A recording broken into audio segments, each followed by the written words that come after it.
There will always be additions and changes for us to continue learning, the same as the hearing.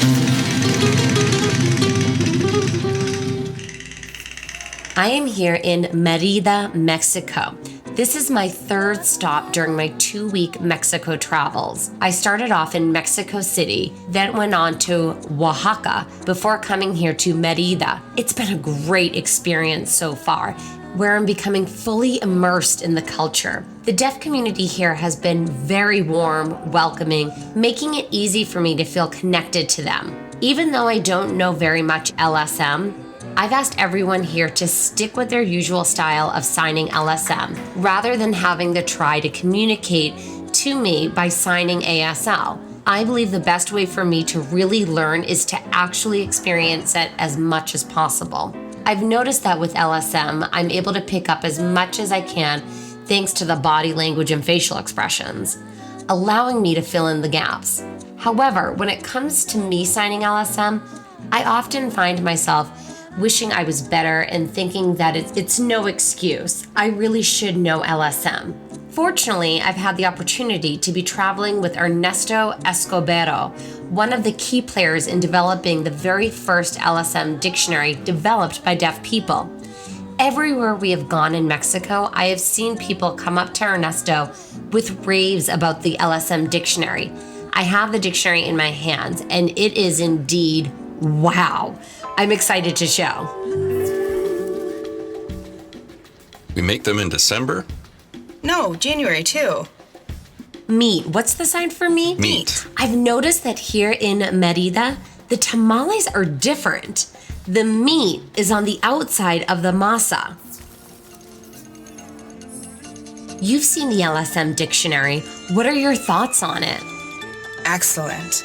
This dictionary of Mexican Sign Language is very important and interesting since it studies the different structures of LSM, and it is the only one in the Mexican Republic. Since there aren't any in other states like Yucatan, Oaxaca, Veracruz, Cancun, etc., for that reason it is very important and I love it.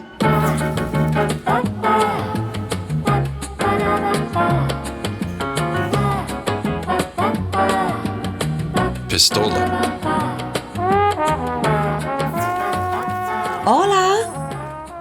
I really like this dictionary. Thank you, Melissa, very much for coming to interview me. See, this is my first time seeing an LSM dictionary. I've seen ASL and English dictionaries, but never LSM. Tell me how you came to develop this. Yes, in Mexico City, the head of the government of Mexico City proposed a new project in creating a LSM dictionary for the benefit of the deaf community. They assigned me to be responsible for the LSM dictionary project. I feel happy since I am a graduate of the Sign Language Studies and Applications in India. Ah, perfect. I summoned the deaf community to start developing the project. Among them were linguists, deaf people, interpreters, hearing children of deaf parents, with whom we worked for 2 years to complete the LSM dictionary. And it was not easy. Wow, so there are different people involved with this process, not only deaf people, but also sign language interpreters. Men and women of different ages were also included, with whom we discussed topics such as regionalisms. This is not the first dictionary in LSM. There are some previous ones. This one is more complete and is not limited only to concepts of the A through Z. It also includes sections such as clothing, fruits, etc. It includes more topics about LSM, such as hand shape, deaf culture, history, and education.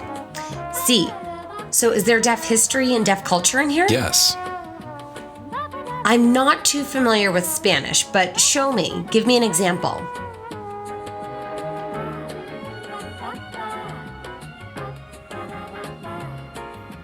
Oh. The history of LSM had its beginnings with Don Benito Juarez.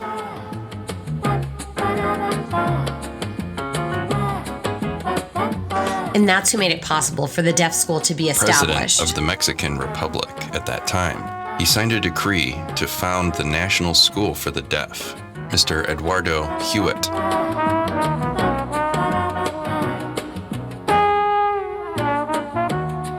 He was a French deaf professor. He lived 10 years in Brazil and later came to live in Mexico. And from the LSF he learned LSM and vice versa. Later, he contributed in student subjects and associations such as sports, theater, etc. And this information is included in the dictionary. Wow. I notice that if there's two R's, there's a different sign for that, avoiding the need to say RR twice. Letter RR, C. letter LL, and the N. Following the Spanish accents, right? Yes.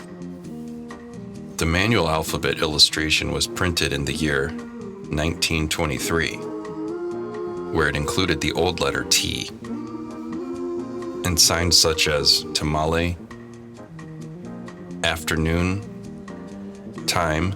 The old T is still used. Approximately in the 1940s, the older letter T changed to the current T, creating confusion in words such as FOTO. Okay, out of curiosity, with LSM, from what you've seen, the evolution of the language, do you feel that it's evolved quite a bit, or has it remained essentially the same? Yes, it is true. Technology has an influence in the adaptation of foreign signs that are used by famous people, different countries, etc. The deaf community is the one who decides to adapt them to their language. I asked them what they preferred, whether to use the old LSM or the increased LSM to get more knowledge. In the Society of Hearing People, there are always changes in the language as well as in the deaf community. And that's why, as you mentioned, it's so important with this dictionary that LSM is the primary language addressed, with Spanish essentially following suit, making it more sign-centered. That's right. Most hearing people are more focused on Spanish, so their references are to Spanish. The project is confusing since in other dictionaries they don't have the explanation of the movement of the hand. With only the initial of a letter like the L, you can make the sign of like, local, Guanajuato, Guadalajara, for example.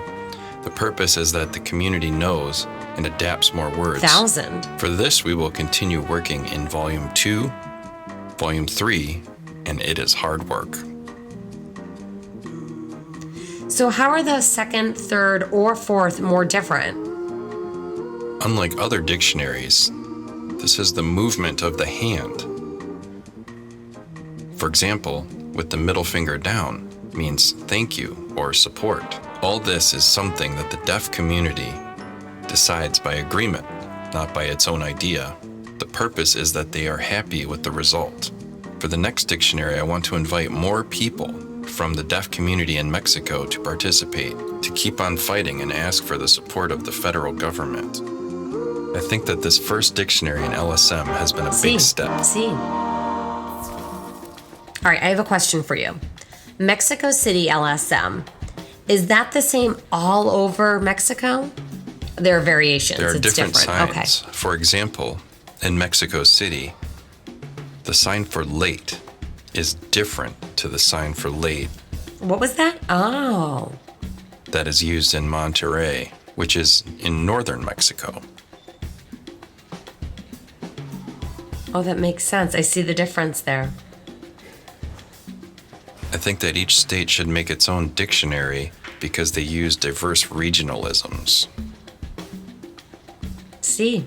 Perhaps if the federal government would support with a good budget for expenses and travel expenses, a more complete dictionary of Mexico could be made that would include registers and data of each state and the regionalisms that they use. This dictionary has a complete system of hand-shape explanation of the movement of the hand. Yeah, I can see that right here. You get an all-around view. Supported by the explanation of images that guide with movements. from left to right, or facial from top to bottom. With a better description for listeners who wish to learn step to step, and with more information about the language. Some think that the LSM is inferior, but they do not know that it has a great linguistic richness. See.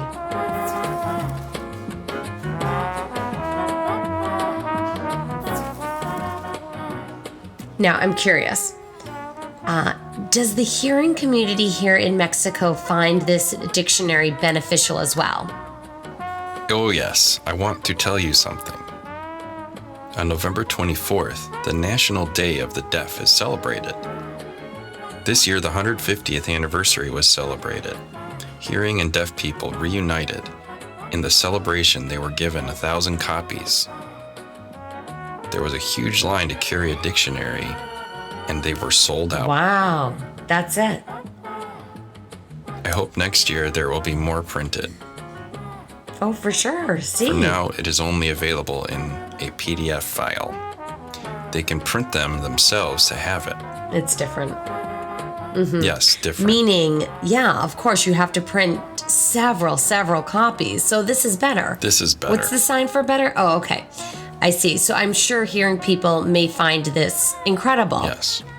But I'm sure you tell them that they still need to mingle with deaf people for, of course, the full experience. I'm sure that's emphasized. Yes. Deaf and hearing people learn a lot about the dictionary. They are like Mexican Sign Language classes. Wow. I'm proud of the dictionary in LSM. Many deaf instructors of LSM use a Spanish-signed ESM. Now observing the dictionary in LSM,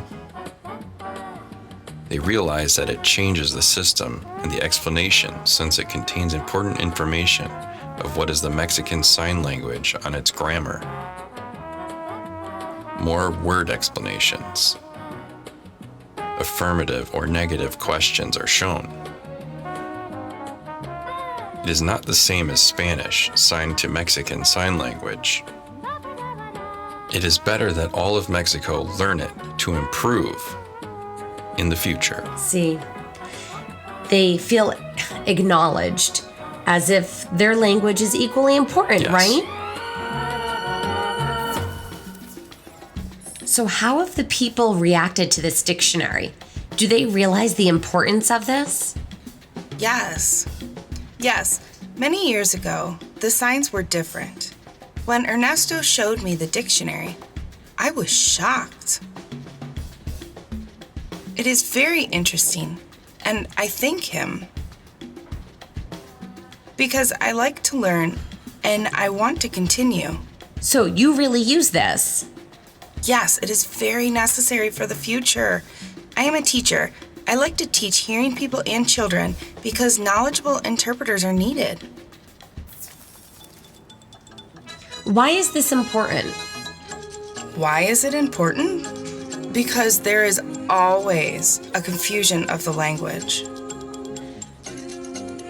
They add and omit words. Now, with the dictionary in LSM, you understand the meaning of words without creating confusion.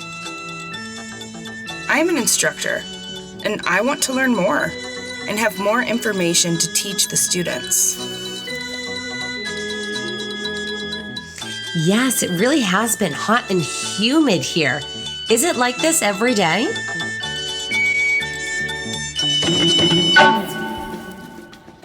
I'm very excited to have this.